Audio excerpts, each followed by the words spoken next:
Well, the music world has said goodbye to numerous artists this year, but on this day in 1959, 3 young stars died in a plane crash in Iowa.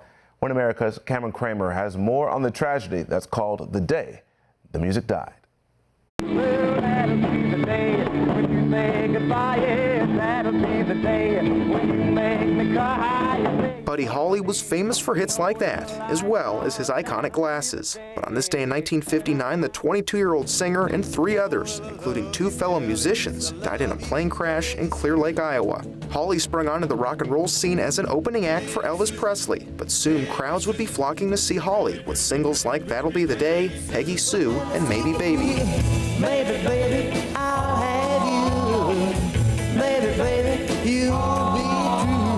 In early 1959, Holly and his band were in the midst of a winter dance party tour across the Midwest. Joining Holly's band were 2 other young musicians, 17-year-old Ritchie Valens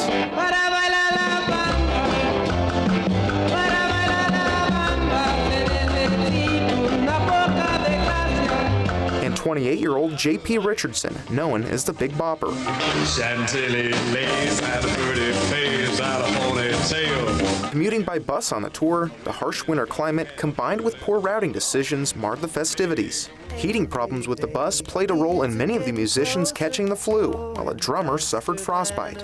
By early February, the musicians needed to make a change. Holly decided to charter a plane after playing in Clear Lake, Iowa. The flight would take him and 2 other passengers to Fargo, North Dakota. Valens got his seat on the plane by coin flip, while Richardson was not supposed to be on the flight, but after falling ill, he convinced Waylon Jennings to give up his seat and ordered a rest.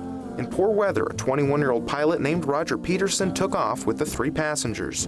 Minutes after takeoff, the flight would encounter trouble. The wreckage was found just 6 miles from the airport. All aboard were dead. An investigation showed the young pilot was not trained to fly in the inclement weather, as that required knowledge of specific instrument sets. Today, a tribute featuring Holly's iconic glasses is located near the crash site, while a fellow musician, Don McLean, addressed the tragedy in this 1971 #1 hit. But something touched me deep inside the day the music died. Cameron Cramer, One America News. This American